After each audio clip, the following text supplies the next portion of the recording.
Yo, hello everyone, I'm Anya and I'm here to tell you about the top worst Cyrillic inscriptions in films. Russians in Hollywood films don't look like real Russians, you already know that. If you haven't found that out for yourselves, check out and explain a video we did about it. It is easier for producers to sell films with this recognizable image of a bad Ruski, an alcoholic and a murderer, we get it. But whatever, they're all fictional characters anyway. We do draw the line at how the Russian language is being translated, however. Keanu comes to Russia, he's a video, and I'm Russian. Here is our top 10 that illustrates how much Hollywood loves to save cash on Russian consultants. Let's go. Number 10. We start with the film Terminal, a comedy about a man from a fictional Eastern European country who doesn't speak English that well, only Bulgarian. For some reason, the people behind the film didn't think that people who can actually read Cyrillic would be watching. Tom Hanks' hero is called Viktor Navorsky, but his documents say something else. Gulnara Gulina. Gulnara is a female name. But why bother if you can just use someone's real driver's license, even if it's of a girl who moved to the US from Belarus? Male, female, does it even matter if we're talking about someone with a fictional citizenship, am I right? Well, it does matter, because ding dong, viewers notice these failures. Number 9. Our chart's one but last place is held by the film adaptation of the game Hitman. Action takes place in Russia, so one sees signs in Russian enter the frame from time to time. Seems legit. Not! It's Bulgarian! Again! Often, scenes of Russia are filmed in Eastern Europe. It's closer to the US, it's cheaper, it's easier to access, and to an untrained eye, it looks very similar. Dear creators of Hitman, to pass off Bulgarian signs as Russian is pretty much like replacing an English text with French, because what difference does it make when it's the same alphabet? Number 8. Spy Story with Benedict Cumberbatch, the Courier, took the honourable 8th position. It feels like there's been a bit more attention to detail in Hollywood in the recent years. True. But why is the Moscow hotel where the protagonist is staying called Vitaly? Vitaly is a common Russian man's name. You wouldn't call a decent hotel Bill or Sandy, would you? Hotels in the USSR were always called something like Cosmos, Russia, Ukraine, Youth, Peking. Yeah, feel the difference? Number 7.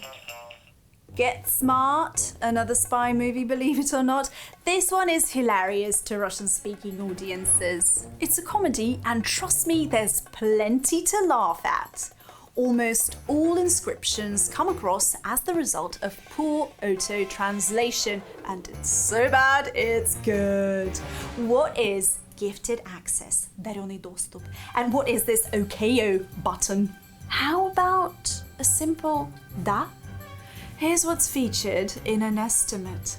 Foot-toe steel shoes, стальные ботинки пальца ноги, and here corn syrup got lost in translation and turned into blister juice. Yuck!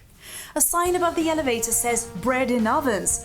What's happening in this film? Numerous gasoline signs in Russia are likewise non-existent, because here we call it benzene. Number 6. The series Chuck is full of delightful blunders, coming up 6th.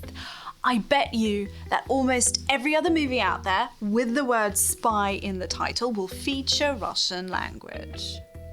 Lo and behold, it's here, brimming with silly mistakes. Protective tape that reads "Не видите," don't put in. This is a prime example of very poor translation. Russian signs with the same meaning normally say «Входа нет», no entry, or alternatively «Проход запрещен», entry denied. The best yet, the dashboard. Did they honestly think that writing "Me hates John Bush" was funny? Я ненавижу John Bush. Let me say this again, but grammatically correct this time. Я ненавижу Джона Буша. But why include this on the dashboard as one of the technical tools? Number 5. We're halfway through, and in 5th place, we find Red Heat, a film known to every Russian by the phrase Kokainom. The film is ripe with stereotypes and has a terrible Russian accent going on, but since we're focusing on the Cyrillic alphabet today, just take a look at the credits. Casting by Jackie Buyach. Music composed by Jules Noyayeya. Edited by Fyayemli Dulvies Lamil Dulvies Doyai Lao. This is called faux Russian, when Cyrillic letters replace Latin letters to spell words in English. Letters that visually resemble each other correspond to completely different sounds though, so it makes no sense.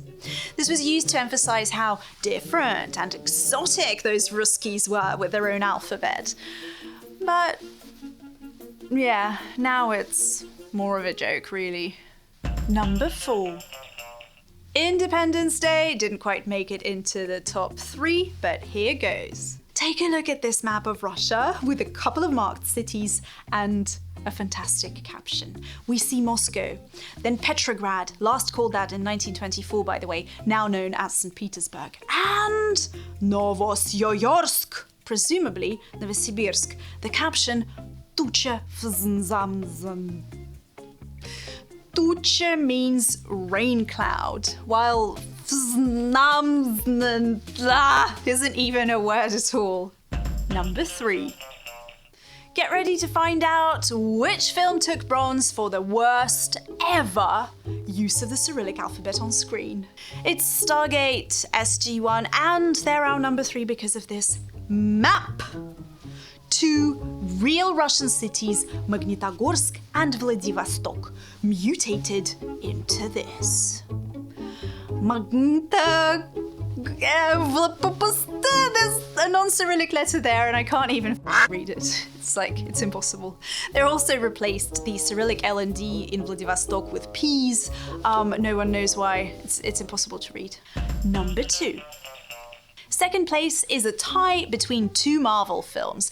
We figure the saga's producers have a thing with the Russian language.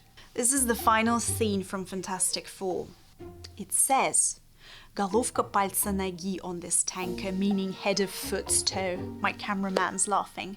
Any idea on this foot-toe conspiracy? It's the 2nd time it comes up. Marvel clearly have the means to fact-check everything. Seems like they just don't even care to hire a Russian-speaking consultant. They're fine. Otherwise, how can you explain this sign from Agents of S.H.I.E.L.D.? Нет, ходят за этой точкой запретная зона, использование смертоносной силы разрешено. Looks like a very poor attempt at translating trespass forbidden. I can't wait to see what Black Widow will do to us, if it will deliver or not. Number 1. You've waited long enough for this, and here's our winner, the Bourne Identity. Foma Kinyaev. Sounds a bit weird, bit unusual, but it's definitely a Russian name. So what went wrong? Never underestimate the props. It would have been just too easy to put a Russian name into a Russian passport, right? That's why in the film we see, hang on, bear with me. So, Agent Genius from the props department downloaded the Cyrillic keyboard, typed in Foma Kinyaev using Latin letters, and then switched the keyboard. Oh, bravo. Oh, well done. Oh, smart move. Definitely our winner. My name's Annie Fedorova. Thank you for watching our top 10 worst Cyrillic moments in cinema. Watch more of our stuff on our channel. Subscribe to, it will make me so happy.